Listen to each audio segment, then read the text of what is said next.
Hey, what is going on? Welcome to this episode number 119 of Life and Lessons. I'm Sean Spooner, and if you're new here, here's what you need to know. This podcast is the place where I tell the story of growing a business, of growing as a person, and of taking on some fairly unusual challenges, sometimes on my own, sometimes joined by the most interesting people I know. The only thing that's guaranteed with this podcast is that every time you press play, you're going to learn something new.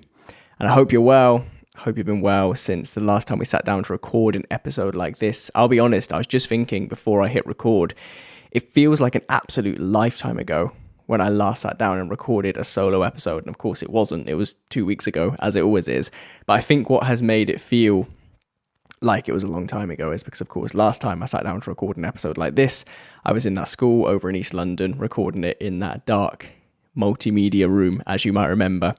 And so the last time I sat down in this room here in the office in Wales to record an episode like this was a month ago. And that feels like a long time. But it's good to be back. It's good to be doing an episode like this and just thinking out loud for a few minutes, as is the plan today. What have I been up to since we last spoke? I've been all over the place, to be honest. I think just after I recorded that episode a couple of weeks ago, I was then obviously back to Wales, then went to Southampton for a couple of days at the beginning of the following week, back in the office on the Tuesday, worked through until Friday night in the office, had a few half-day long meetings, which is always a challenge, but good fun. Then went to Talky on Friday night, locked myself away in a hotel room on Saturday, as was the plan. You might remember actually this time last year, I did the same over in Cardiff Bay, booked a hotel and just disappeared for a couple of days to focus on some internal patter work, which inevitably never gets done as a priority because it's my job within the business to kind of take care of everything that comes into and leaves the agency on behalf of our clients. And that means that often, even with the best planning in the world, even with the systems and the processes that we have in place, my time is often not focused on Patter itself as a business internally as it could be. And so every now and then I like to disappear, same as what I did in Dublin over the New Year, same as what I did in Cardiff Bay this time last year. Disappear, lock myself away in a hotel room for a weekend and just focus in the most undistracted way you can believe on Patter stuff. And so we're talking, I woke up at, I think, 8 a.m. on the Saturday. I went down to get breakfast and then I came back upstairs. I switched on that Forest app that Niwel spoke about last week. We'll talk about that more in a minute. So my phone was on the other side of the room. I had no notifications on my laptop. Richard, who was in the hotel room next door, I basically told him, look, don't phone me. I'm busy. I'm focusing. And I sat there and I worked in like a really, truly undistracted way for a good 6 or 7 hours. I've spoken about books like Deep Work by Cal Newport before. And there really is something to the idea of sitting in complete solitude, right? And I think Cal Newport defines solitude as kind of away from the thoughts of others, away from any input from another individual, right? Because if you're sat trying to work, but you're listening to a song, that song is taking up real estate in your brain, right? You're not in solitude. You may be alone, you may be sat in a room on your own, but you're not in solitude. Similarly, if you've got push notifications coming through on your phone, you're not in solitude. Similarly, if you're looking out the window and trying to listen to a conversation that's happening outside or whatever it might be, all of these things take us away from what we should or want to be focusing on, and they kind of limit our ability to actually do our best work. And I'll be honest, there was a lot that I needed to get done that weekend. And so whilst I could have drove the 10 minutes from the house to the office and worked out there in the office, I just thought that it would be distracted. I would want to pop into Cardiff or go and get lunch or speak to somebody or whatever it might be. And so I literally just took the extreme approach, locked myself away for 2 days, went out for dinner each night, which was nice. But other than that, just disappeared, worked very hard, got done almost everything I needed to get done. And I think I'm going to do the exact same at the end of this month. It might become a monthly thing where I just look at a fairly decent, cheap hotel, see where it happens to be in the country, and then just go there. It's an excuse to travel to nice places. Torquay is lovely. I have always said that Devon is somewhere I never want to go back to again. I take that back. the rural middle of nowhere Devon that I've previously been to is definitely somewhere I don't want to go back to. Would be happy if I never went back there. However, Talky, which I think is in Devon, it'd be awkward if it isn't. Talky is lovely. Reminds me a little bit of, I'm not sure if I can get away with saying this, it reminds me a little bit of the TV program Benidorm, actually, where it's just like tanned old people drinking pints at 11 a.m. and having a great time and singing along to Sweet Caroline, which is great. I had soundproof windows in the hotel, so I couldn't hear outside until I went on my walk and saw that. But Talky's nice. It was a great excuse to see places when I do that.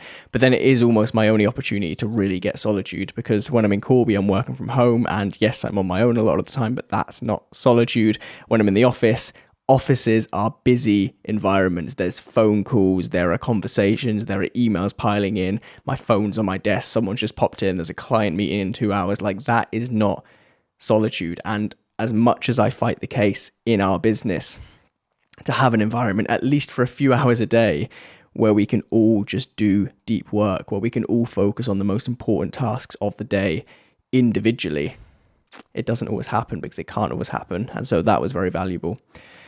So I got back from Talky on Sunday, and I have basically been in the office ever since. Other than yesterday, I took a bit of an impromptu half day because we were supposed to be doing a pitch over in London on Wednesday, which is yesterday today. I appreciate you'll probably listen to this on Friday. So on Wednesday, there was going to be a pitch in London, which has since been moved back. And so I had wanted to go and see Sigrid, who is currently doing her album release week tour at the moment over in Bristol. And I was a bit gutted that I couldn't go because of this pitch, which obviously had to take priority, clashed with it. But that pitch moved. And so at the very last minute, I bought a ticket to that gig. Took a little half day, jumped on the train because there's no way I'm driving to Bristol. That's not happening. And then I had a little walk around Bristol, which is actually lovely. I just said that about Talky as well, didn't I? But I've only ever been to Bristol when Cameron is DJing. And so I've only ever been to Bristol at nighttime when it's dark and you can't really see anything and it's just full of drunk students. But Bristol, I almost said Talky, Bristol in the daylight, in the daytime, in the sun was lovely. Saw the Sigrid gig, went on a little walk, saw a Banksy for the first time. Never seen a Banksy in real life. And then I came home, slept, worked in the office today, and now here we are. So that is the last 2 weeks of my life summarised. And I'm going to drive back to Corby tomorrow. I may need to be back in Wales for one day on Monday, which will be a nightmare if so, but I'm hoping not. I know what I mean. I'm hoping I won't be, but you know. If I am, I am. If not, I'll be spending the week in Corby and then I'll be back in Wales around this time next week. So that's what I've been up to. Something else, obviously, that's happened since we last spoke like this is the Niwel episode came out. And you might have seen my tweets or story just after I recorded that conversation. But I mean, two things. Firstly, Nia is literally the ideal podcast guest. And I don't mean that he is like a dream podcast guest. By the way, he is. He's always been on my list. But he's also just such a professional. From the beginning to the end of that conversation, he holds attention so bloody well. And he knows exactly what he is talking about, both for the questions which are very predictable, and also I think it's fair to say the questions that he perhaps didn't expect. Like, he is just so good at constructing an answer in such a way that is insightful, but also pulls on knowledge that you may not expect. It's just an incredible guest. And also, of course, we were speaking about his book, Indistractable. There was a step I missed out because I wasn't trying to align my questions with the steps in the book. I was just kind of pulling on random thoughts, but such a professional that he literally said, we've missed a step. I'm going to answer your question and then go back to it. So you, the listener, who may not have read Indistractable, which, by the way, if you haven't, I highly recommend you do. Very good book. Could get the full context. Just such an incredible podcast guest. Somebody who is clearly an absolute professional in what he does. And if you haven't listened to it, I highly, highly recommend you do go and listen to it. I said it at the time when I recorded it, but I truly think even if I publish another 1,000 episodes of this podcast for the next 5 to 10 years, that episode will be one of the most valuable hours of audio I ever release. The subject matter of how to become indistractable, of how to get more done with your time, of how to actually move towards your goals and live a life which you want to live, right? Because that's what we speak about. When we're talking about meeting your goals, we're actually talking about doing the things in life that you want to do. between that and just the way that Nia is able to hold attention, you want to listen to it. It's definitely going to be one of the best episodes I release. Guests has been a funny one recently. Lots and lots and lots of back and forth. 4 or 5 confirmed between early June and early September. I think it's the last currently confirmed one. But currently, no guest for next week. And some very, very, very exciting, definitely well-known names in my inbox right now. There's two that I don't think I'll get right now, if I'm being honest, because it's all a bit of a dance when you're trying to book these better known, more in demand people, and you can never tell which way it's going to go. But there's 2 which I don't think I'll get right now, certainly not in this kind of lap of publicity that they're currently doing. However, if I get even one of those 2, that'll be a massive win. So hopefully I'll be bringing you some news, maybe this time next week, if there's not a guest episode, that there are some big whales booked in. But if not, there are still some incredible guests coming up. I'm speaking to John Yates in a couple of weeks. He has written a book called Fractured, about why we as a society and as a world are so divided and fractured right now, and kind of some of the answers to those questions. Very interesting. I'm halfway through reading that at the moment. And then I believe at the beginning of July, I'm recording with Luke Burgess, who wrote a book called Wanting, about mimetic desire. And I first heard him maybe this time last year, actually, on Modern Wisdom. And I mean, if you don't know what mimetic desire is, once you're finished listening to this, go and Google it, because it's one of those concepts that you probably never heard of, because I had definitely not heard of. But the second you learn about it, and the second you kind of read the first 3 or 4 lines of what mimetic desire is, you can never go back, because you then start to see so much of mimetic desire in real life, is what I think I'm trying to say, right? The reasons why we want things, what our desires are, how we aspire to be. We think that's all within us, right? We think that we are the choice makers of our lives, and we are the kind of connoisseur of what we want to do and be, but we're not really. And that's what mimetic desire teaches us. And so I'm really excited to sit down with Luke and talk about that. And the other guest news, it's not great news, but I've kind of felt it coming, is that Johan Hari has pulled away. So he's currently away writing his new book. I don't know what it's about. Now, of course, I'm sure Johan won't mind me saying this, because he made it fairly public over on Twitter. Around the time when we were initially going to record, he had to step away from doing things like interviews, because a member of his family or somebody close to him passed away. And then he has since been away researching and writing his new book. And so it's completely understandable now that so much time has passed since Lost Connections came out. I think it's been out for about 4 or 5 months. It's only right that Johan's mind is now in the space of working on his new book, right? Because I imagine, I've never written a book, but I imagine the process of writing a book over a few years means that you need to be very deep into a particular subject matter, especially as a journalistic author like Johan is. He really delves into any given subject matter and almost immerses himself in it. And we learn that when we read the beginning of Lost Connections and the trip that he took away.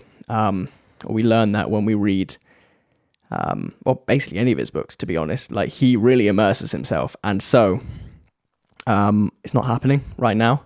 I'm assured that when his new book is out, he'll pop on, and I'm sure he will. I'm sure he is a man of his word, and I'm very excited about that. I don't know what we'll be talking about, because I don't know what the new book's about, but give it a couple of years, and I'm sure that Johan will be sat here speaking to you through the screen on this podcast, and I'm excited for that.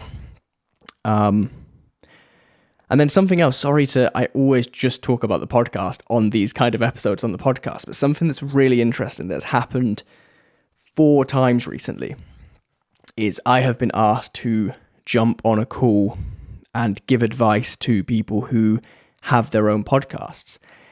And to me, that feels baffling, not because I feel like I'm not qualified. I mean, evidently I am, right? I've released 119 episodes of this by the time you listen to this one, but more just because I feel personally like I am no closer to knowing the answer to some of the big questions I'm asked than I was 2.5 getting on for 3 years ago when I first launched this thing. But what is so interesting about that is that no matter whether I'm speaking to, for example, tomorrow, at 1 p.m. I have a call with somebody who we know them through the business, we do work with them, and they are just about to launch their own podcast. And I know from the kind of pre-conversation that Richard has had with them that they're going to have the exact same questions as somebody who I'm speaking to in a few weeks who has done dozens of episodes, right?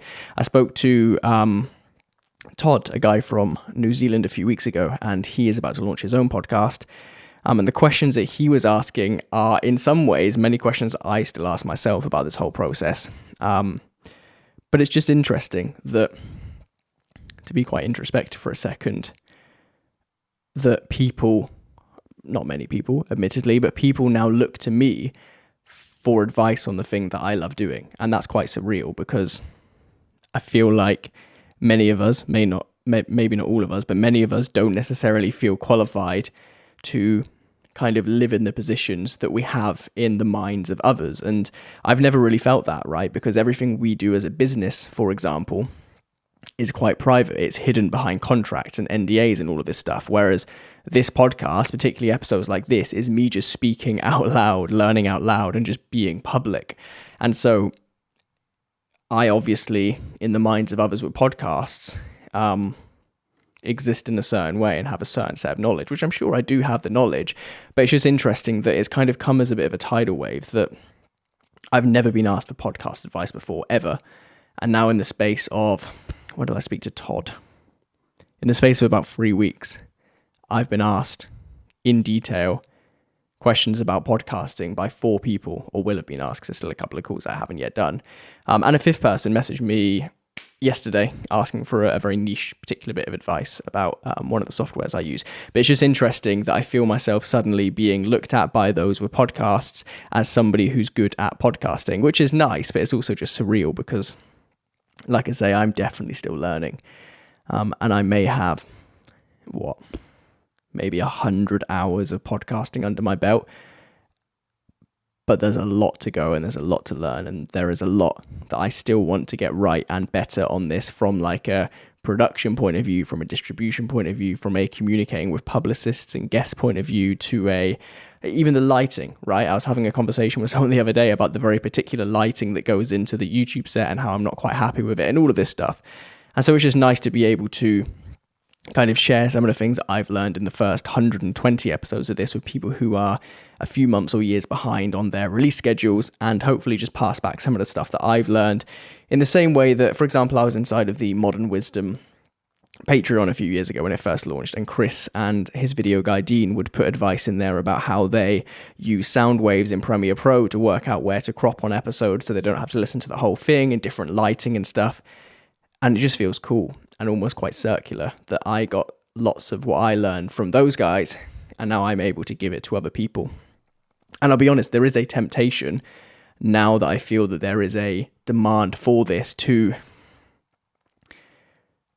in some way, systemize it or even productize it, right? Because there's no way, of course, I'd ever charge any of the 4 people who have so far asked to do calls, because they are my peers, right? I either work with them or know them or respect them or listen to their podcast. There's no way I charge them. However, I look at, for example, Ali Abdul. I know that Ali Abdul was working on a how to launch a podcast course. Ali has probably recorded maybe, I know he's had a podcast in the past, but definitely no more episodes than I have, I don't think. And so as such, when it comes to the literal question, I know he has millions of subscribers on his YouTube channel, but when it comes to the literal question of, am I as qualified as he is to give paid advice to people on how to launch a podcast? Like, what softwares do you use? How do you get guests? How do you contact people? What equipment do you use? What is like a low cost entry equipment range? What is a medium? What is a high?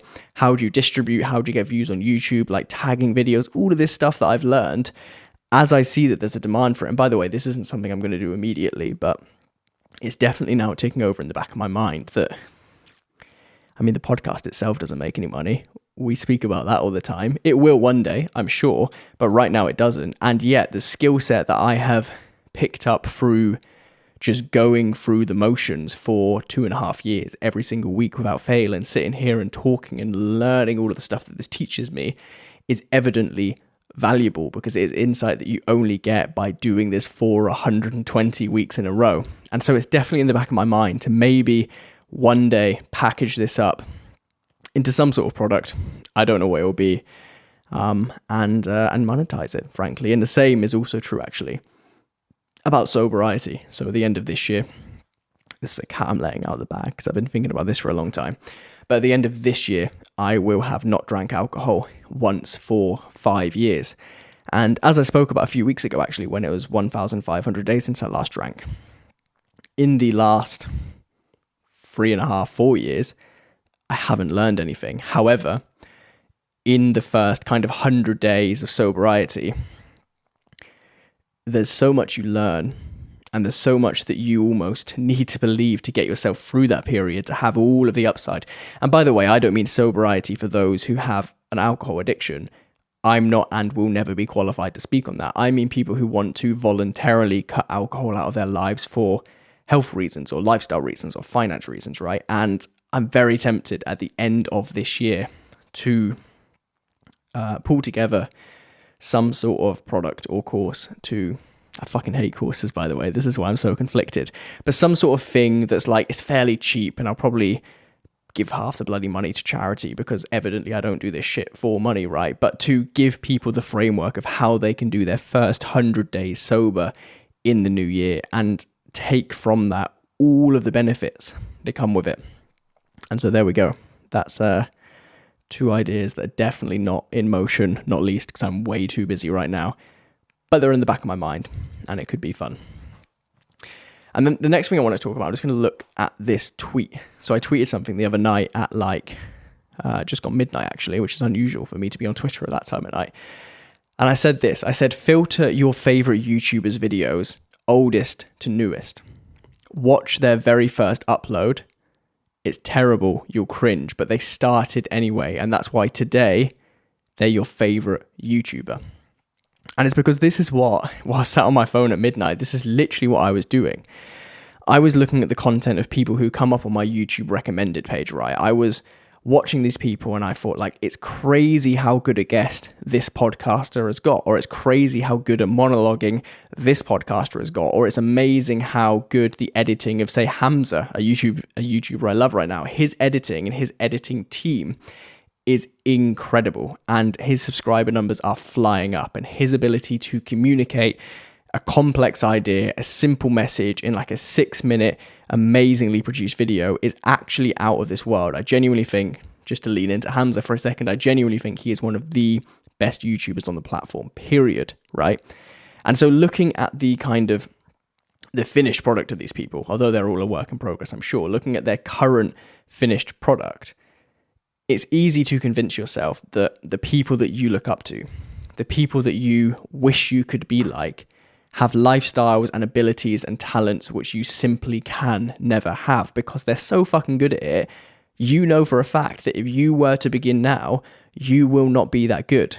And so the overwhelming majority of people decide not to begin because they look at the finished version of something that somebody has put years into as a craft, and they say, well, they're very good and they're filling a demand in this current marketplace, which is better than I ever could, and therefore I won't begin. But I think that's the wrong way to look at it. And so there I was filtering these people that I admire on their YouTube channel. You literally click on their channel, click on videos, top right, filter by oldest to newest. So you see their very first upload in that top left-hand corner, or obviously at the top if you're on mobile. Watch the first upload of your favorite YouTuber, whoever it is, whether they are a vlogger or a commentator or a tech review person or a reaction video person or a beauty channel, whatever it is they do, they probably do it very well for them to be your favorite YouTuber. Go back, literally as soon as you finish watching this, go back to their channel, click oldest to newest. This only works if they've been YouTubing for a long time. And watch their first video, and you will be fucking amazed. Because I promise you, 9 times out of 10 with all of the YouTubers that I admire and all of the YouTubers whose old content I have consumed since having this epiphany, their content is terrible. The quality is awful. The sound is rubbish, right? They are unconfident and shy, and they use a bunch of like filler words. Like they're not good YouTubers. And yet they're right now, they're very good YouTubers. And the only thing that made them good YouTubers, and the same is true in everything else in life, right? You just can't like filter oldest to newest when someone's good at golf. You can't just on demand look at their previous swing or whatever it might be. But the only thing that makes anybody good at what they do today right now is the fact that one day, years ago, in spite of the fact that they know they weren't very good, in spite of the fact that they at the time weren't as good as their idols, they began anyway. And I knew this, right? We all bloody know this. This is nothing new to you. However, when you go back and watch it, when you have undeniable evidence that the person that you admire, who is incredible at what they do right now, used to be shit, they used to not be good at it, you have no excuse to avoid beginning. You have no excuse to think that you're a worse person than they are. You have no excuse to think that you could not do what they do one day if you were to begin. And so genuinely go and do that. It's really interesting. And then in unrelated news, you would have heard me speak 2 weeks ago on the last episode like this when I was in the school. I had taken at that point like a 2-week break from the gym after basically fucking dying from trying to do 75 hard. That break extended out to like 3 or 4 weeks. And I went back to the gym the other day, having been in, by the way, maybe not physically the best shape of my life, because 2019, those days were up there, way better. However, the progress that I had made between December last year and about a month ago in the gym was unbelievable. Like how I felt, how I looked, my ability, my lifts, like the weights I could move, the fact that I could do like 6 pull-ups. A few months ago, I could do 0 pull-ups. Like the progress was incredible, and I was on an absolute high and everything felt good. And then I stopped. And I went back to the gym the other day. And it felt fucking terrible. I was looking for a more eloquent way to word this, but I don't think there is one. Like everything felt heavy. My form felt a little bit off. I was hot. I was sweaty. I felt a little bit uncomfortable. I even, dare I say, because I was aware of all those other things going on, felt a little bit kind of awkward doing certain things. Like these are sets and reps that I have done hundreds and hundreds and hundreds of times over the last few months. And yet a few weeks off, and even my mind was a bit like, this is uncertain. I'm not sure how to feel about this. And I mean, it's going to be a bit of a uphill slog to get back to where I was. I'm going to do it, obviously, needless to say. However, the point of me wanting to talk about this is because, and you have to ignore the 75 hard thing specifically here, because I had to stop physically, right? It was just terrible. But generally, and I've learned this in lots of areas of life, including in going to the gym when I've stopped in the past, for as hard as it feels to continue something, you know, it might be December and raining outside, and you need to walk to the gym to carry on going, to carry on your streak, to continue that good habit. It feels very fucking hard to continue sometimes, to keep going. And it is hard to keep going, right? But what I've learned, both physically and mentally, is that the only thing harder than carrying on is beginning again. When you look in the mirror and you see that some of your progress has reversed, when you put on a certain t-shirt and you think that actually over the last month your physique has regressed slightly, when you go back to the gym and you feel a bit uncomfortable and you genuinely feel out of weight lifting weights which are lower than what you could lift a month ago quite easily, when all of that greets you at the door, when you have to drag yourself back to the gym, or indeed drag yourself back to anything else in life, that feeling is so much harder to overcome than the feeling of, oh, well, I don't really want to go today, but I'm going to go anyway, right? And so the only thing to say here, and it's what I always talk about, right? Momentum. But the only thing to say here is that I have once again learned, as I keep learning in life, that it is harder to begin again than it is to continue. And so if you happen, as you listen to this right now, to be facing a challenge in your life right now, no matter what it might be, where you're thinking, actually, I'm on a good run, but this is getting tiring, or I'm not yet seeing the results, or I wish there was a shortcut, or I'm not quite feeling it, but you still believe in it, just keep going, because the only way you fail is when you stop. And if you want to begin again after that point, it will be so much harder than if you just grind and get through it. And I've learned that again this week. And then the last thing, this is quite weird because I'm not sure where I'm going to go with this, to be honest, but I found myself a few times recently having conversations with people in which we try and uncover, you can tell the kind of conversations I have, in which we try and uncover the reasons why, deep down, we as individuals do the things we currently do, right? So I have certain traits, for better or worse, which I kind of just accept are part of me, right? They're just, oh, that's just something I do. That's just what I'm like. That's just my personality. But a really interesting thing happens when you begin to kind of turn over rocks and try and understand what caused me to be this way, what caused this behavior or this belief or this trait of mine to exist. Because, and I'm not qualified to speak on this, but whilst I'm sure some things come from evolution or our heritage or are inherited, there are many, many, many behaviors that you and I both have, which we perhaps would be better without, which don't necessarily serve us, which aren't pushing us towards the things that we want in life, but that we have anyway. And I don't know if they can be overcome. I imagine they can. That's what I'm banking on. That is where this is going with all of these conversations I've been having with people. But the first thing that I need to work out before I can even begin to ask the questions around, can I change this belief, or can I change this trait of mine, or can I, have more confidence or more belief, or whatever it might be, I think before you even address those questions, it's good to demystify them by stepping away from the idea that it's just who you are. This negative trait of yours is just you, and it's one of your quirks, because it can be if you want it to be. And like if that behavior serves you, great, crack on, do it. But, and I believe there's lots of research to back this up, although please do correct me if I'm wrong, the formative years of our childhood cause us to be the person we are in ways beyond what I can even currently comprehend. And that's not me saying that I had any fucking traumatic event in my childhood, because I absolutely didn't. I had a great childhood.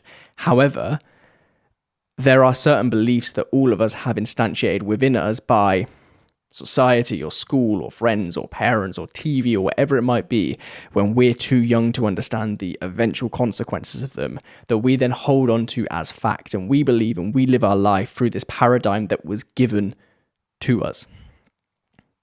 And I'm banking on the idea that some of those beliefs aren't necessarily true, and that they are definitely malleable. Actually, let's go back to that word, right? What I spoke about a couple of weeks ago, that talk that I gave in the school.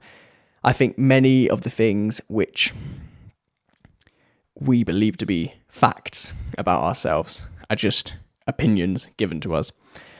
And it's just weird, because I've had that conversation just by chance with like 2 or 3 people at least that I can think of, probably more. And so it's just interesting. It's an open feedback loop right now. I don't know what the conclusion is. I don't even know like the rough shape of what the thoughts are that I'm trying to put out there right now, but it's definitely something I'm going to touch on again, because I just think it's a really interesting thing.